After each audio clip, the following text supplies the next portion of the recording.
When we link with my G's, and you know it's a celebration, yeah.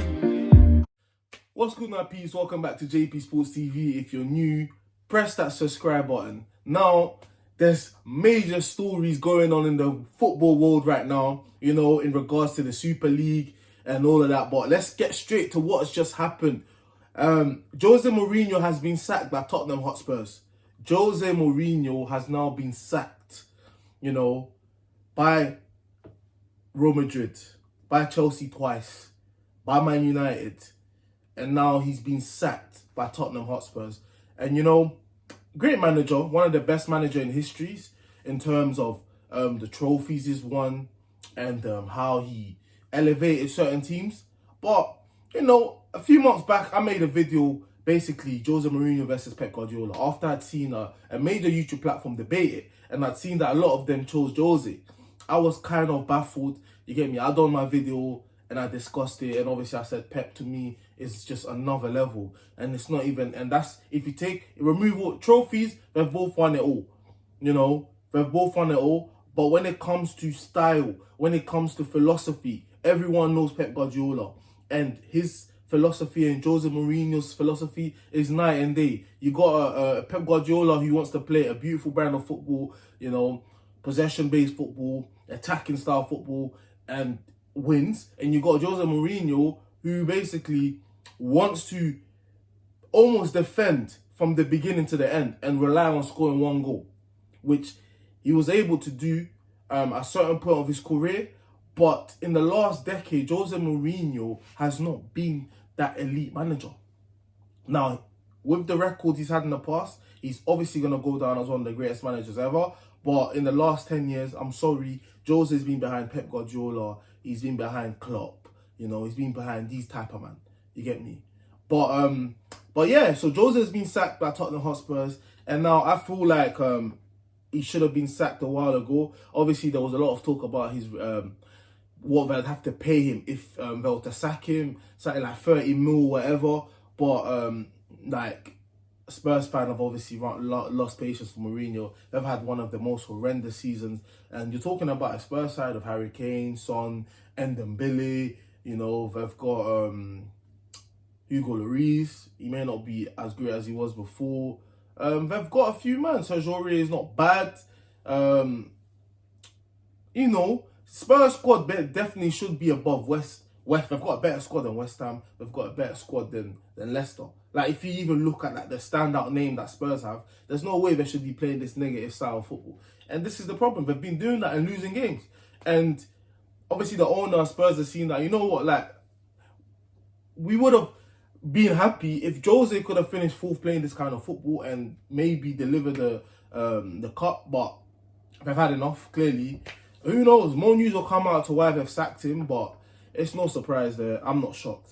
Now, let's talk about the Super League, that obviously 6 Premier League teams, the big 6, not the top 6, because the big 6 are no longer the top 6 right now. You get me? A lot of these men who accepted to go into this European Super League, like Arsenal, Spurs, are not a top 6 team right now. But the big 6 in England obviously accepted to join. They're basically given the okay to be part of this league.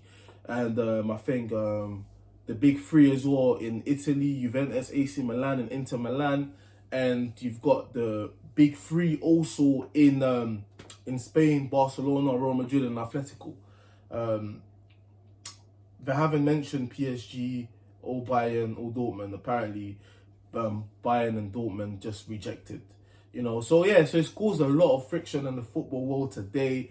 Everyone is confused. Like, I would say 98% of the public is against this European Super League because they feel like it's going against tradition. It's just a money-motivated project just for the top clubs to eat together. It makes no sense. It's taking out passion from the sport, you know, and it's going to affect all of the other teams and grassroots football. I've seen like what everyone's basically said online, and my opinion regarding this thing is just, it's like, I understand these teams feel like they've been hit financially because of the pandemic and everything, But then what about the other teams as well, who don't even have the power that these teams have, who don't even make the same amount of money as these teams? It's a disrespect to them, and I feel like that's just it's just going outside. Do you get me? Like, it's ruining football. We need football to remain like traditional. Like, leave it like the way it is. I don't understand.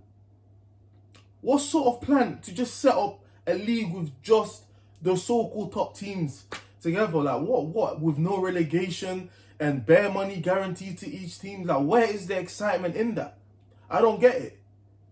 It's like, it's just total shocking. It's just embarrassing. It's just ruining football, man. And when I saw, like, when I spoke about this years ago, you get me? Like, I thought, I don't think this shit could definitely happen, because there's too many things behind football where it's going to be difficult to do that. You know, how is UEFA going to react? And obviously we've seen them release a statement to say that basically teams that agree to join this European Super League will not be allowed to participate in any in international competition, no Champions League, and, like, you know, they'll be kicked out. So it's just mind-blowing right now, man. The football world is in tears. Everybody is crying. Everyone's complaining. I've seen Rio Ferdinand give a passionate rant. I've seen Gary Neville give a passionate rant. I've seen, like, all of the major football pages on YouTube and all major platforms. Basically, I still haven't heard one person that's happy with that. You know, and it's just terrible, man. I can't lie to you. And for me, it's something that should not happen. You know what I'm saying? It shouldn't happen. This will be the end of football if this shit does happen. It just won't make sense. Like, where is the excitement when you know there's no relegation? There's, like, I just don't understand this whole league anyway, bro. This whole Super League shit.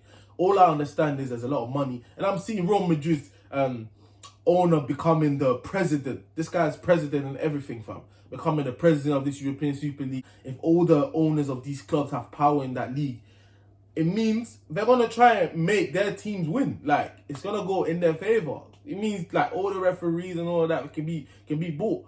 It's just all weird, man. I just don't get it, man. But yeah, for me, hopefully this shit does not go ahead. I hope that people protest. I hope it goes to the stage where if it's almost on the brink of happening, people protest, all fans. Because, like, trust me, like, these owners think they can do what they want without considering what the fans think.